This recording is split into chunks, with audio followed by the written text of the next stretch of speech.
विधानसभा चुनाव को लेकर दोनों ही पार्टियां इस बार मैदान में है। दोनों ही बड़ी पार्टियों में कांटे की टक्कर देखने को मिलेगी। दोनों ही पार्टियों के अलावा अन्य भी कई सेक्टर में पार्टियां सक्रिय हैं, जहां पर आज सिरोही जिले के रेवदर विधानसभा क्षेत्र में हमारे साथ में निर्दलीय उम्मीदवार है गोपाल जी दाना है। उनके साथ में हम खास बातचीत करेंगे, उनके परिचय के बारे में जानेंगे, क्या उनका चुनाव जीतने के बाद में क्षेत्रीय विकास को लेकर मुद्दे रहेंगे, क्या वो कब से कब तक राजनीति में है।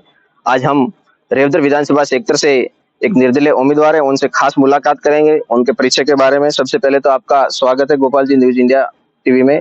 आपके परिचय के बारे में आप थोड़ा विस्तृत बताइए।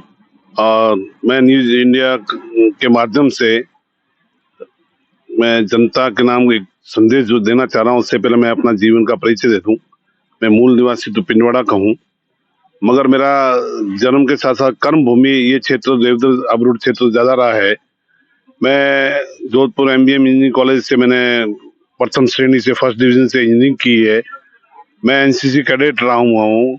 इंटर कॉलेज गेम्स स्पोर्ट्स में मैं गोल्ड मेडलिस्ट हूँ। हॉकी में कॉलेज टाइम में मैंने चुनाव लड़ा था, और मैं क्योंकि स्पोर्ट्स से था तो कॉलेज जो स्टूडेंट एसोसिएशन थी उसमें मैं गेम सेक्रेटरी था।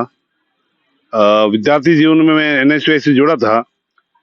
सेवा में रहते हुए इस क्षेत्र का काफी कुछ मैंने काम किया है। शुक्ल सिरोड़ा बांध, करोड़ी ध्वज बांध, पंचदेवल बांध, भैसा सिंह बांध जो 78 से बंद था। जब मैं सिरोही पोस्टिंग रहा तो मैंने बंद हुए प्रोजेक्ट को वापस चालू कराया। 32 की सर्वे मेरी की हुई है, और मुझे इस जिले के क्षेत्र, केवल विधानसभा क्षेत्र नहीं, पूरे जिले के पानी की बूंद बूंद का मेरे पास हिसाब है, मेरे पास सारा गणित है।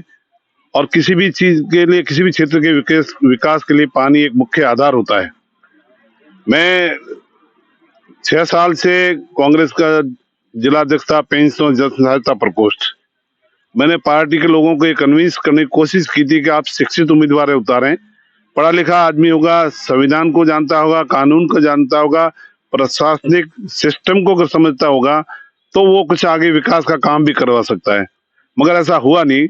तो फिर मैंने स्व प्रेरणा से, क्योंकि मैं सेवानिवृत्त हूँ, मेरे ऊपर कोई दूसरी जिम्मेदारियां नहीं है, तो मैंने स्व प्रेरणा से मैं खड़ा हुआ हूँ।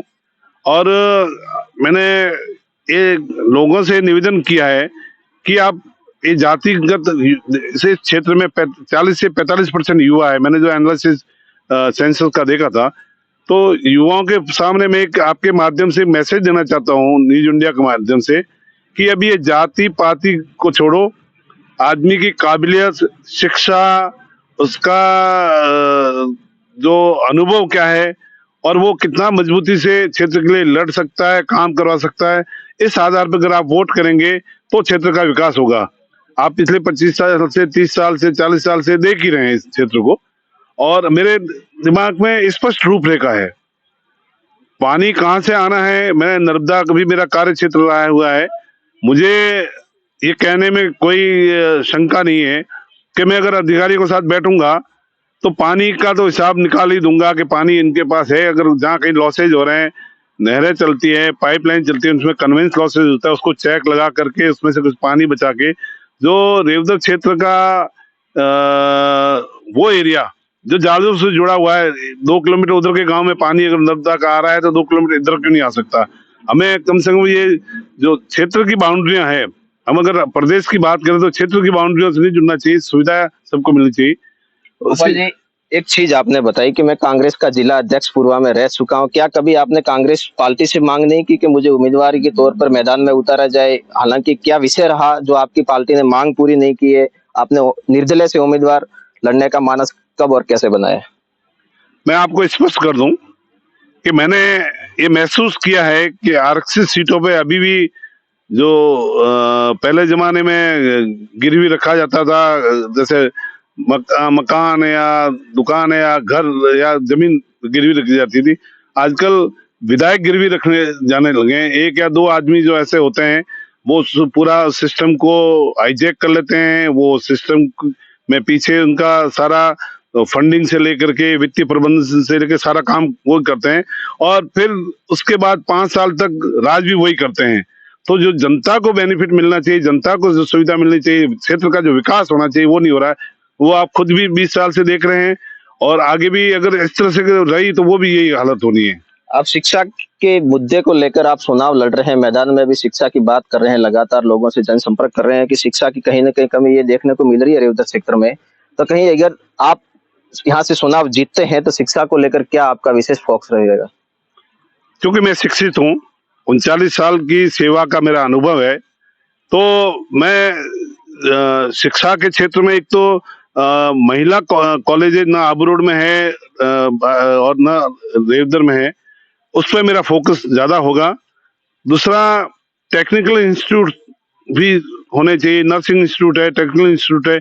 उसके बाद मेरा एक सबसे महत्वपूर्ण है कि ये आबू की पेरिफेरी में पूरा विधानसभा क्षेत्र आता है, पूरे पानी है वहाँ, डैम भी है, एग्रीकल्चर प्रोडक्ट बहुत अच्छा है। यहाँ अभी भी जातियों का जो आपसी संबंध है वो कृषि आधारित है, तो उस जो सामाजिक समन्वय है उसको मैं विखंडित होने नहीं दूंगा। और मेरा आपके माध्यम से अपील भी कर रहा हूं कि हमें उस सामाजिक समरसता है उसको बनाए भी रखना है। अगर जनता रेवदर एवं आबू रोड विधानसभा क्षेत्र की जनता आप निर्दलीय पर एक बार भरोसा करती है और विधानसभा में आपको यहाँ से भारी मतों से जीता कर भेजती है, तो क्या जनता के विचारों पर या उनके विश्वास पर आप कितना खरा उतरोगे? मैं 100% खरा उतरने की कोशिश करूंगा, क्योंकि मेरे सेवा काल में भी मेरी परफॉर्मेंस रही है कि मैंने जो को प्रोजेक्ट हाथ में लिया आज तक अधूरा नहीं रहने दिया। किसी भी जगह कहीं भी कोई प्रोजेक्ट अगर कुछ होता तो विभाग के लोग मुझे भेजते हैं कि भाई इसको कैसे अंतिम पड़ाव तक ले जा सकते हैं, इसको पूर्ण कर सकते हैं। तो ये मेरी फितरत में है कि मैं काम को अधूरा नहीं छोड़ सकता। दूसरा, मेरे विजन क्लियर है कि एग्रीकल्चर प्रोडक्ट यहाँ खूब है, ना तो कोई मंडी है और बाई प्रोडक्ट दूध के हैं, फसलों के हैं, उनके लिए कोई इंडस्ट्री नहीं है। उसके अलावा कोई दूसरा भी इंडस्ट्रियल कोई डेवलपमेंट नहीं है। अगर इंडस्ट्रियल डेवलपमेंट होगा तो युवाओं को रोजगार मिलेगा, उनको बाहर ये जो अभी जा रहे हैं, गुजरात जा रहे हैं, महाराष्ट्र जा रहे हैं, उनको अगर यहाँ छोटी छोटी इंडस्ट्री लग जाती है, जबकि पानी की यहाँ व्यवस्था हो सकती है, कहीं से भी आसपास से भी यहाँ का पानी भी है, तो इंडस्ट्री डेवलपमेंट हो सकता है। उसके अलावा ये हाईवेज वाली प्रॉब्लम है, ये देवदर से सिरोही से लेके मंडार तक का जो हाईवे, इतने टर्न है, एक्सीडेंट हो रहे हैं, जबकि ये कांडला को जोड़ने वाली मेन रोड है, तो इसको 4 लेन बनना ही चाहिए था। अभी तक नहीं होने की वजह से, कर्व की वजह से आए दिन कोई ना कोई जनहानि होती है। तीसरा, जो ये आदर्श क्रेडिट कोऑपरेटिव बैंकों का जो मामला है, जनता बहुत दुखी है उसके लिए।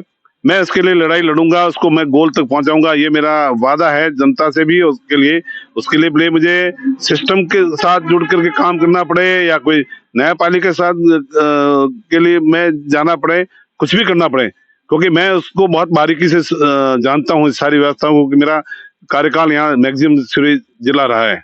गोपाल जी, एक मेरा आखिरी सवाल आपसे रहेगा कि आप जनता के बीच में जाते हैं, जनता से जनसंवाद भी कर रहे हैं, मतदान को लेकर आपका रुझान भी है, क्या जनता का आपको जनसंपर्क मिल रहा है? जनता आपके विश्वास में आ रही है? आपको लग रहा है कि इस बार कुछ परिवर्तन हो सकता है दोनों पार्टियों को छोड़कर?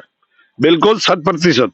मैं इसलिए आत्मविश्वास से भरपूर हूँ कि विशेषकर युवा और जो दूसरे लोग हैं वो महसूस कर रहे हैं कि इस जातिवादी रांची से बाहर निकल के पढ़ा लिखा आदमी नहीं आएगा, शिक्षित आदमी नहीं आएगा, अनुभवी आदमी नहीं आएगा, तो परिवर्तन होना नहीं है। तो जनता परिवर्तन के मूड में है और मेरा कैंपेनिंग भी इसी आधार पे चल रहा है कि भाई आप जब तक शिक्षित आदमी को नहीं लाओगे, अनुभवी आदमी को नहीं लाओगे, तब तक विकास की कोई संभावना नहीं है। और हमें इस जातिवाद से बाहर निकलना चाहिए। हम 21वीं सदी में चल रहे हैं, हम इंडिया का नाम अंतर्राष्ट्रीय स्तर पे बड़ा होता जा रहा है।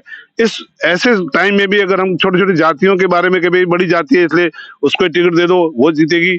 मैंने पर्यवेक्षकों को भी यही कहा है, जब भी मैं उनसे बात की, मैंने कहा आप सामान्य वर्ग क्या सोचता है उसकी सोच के आधार पर टिकट दीजिए।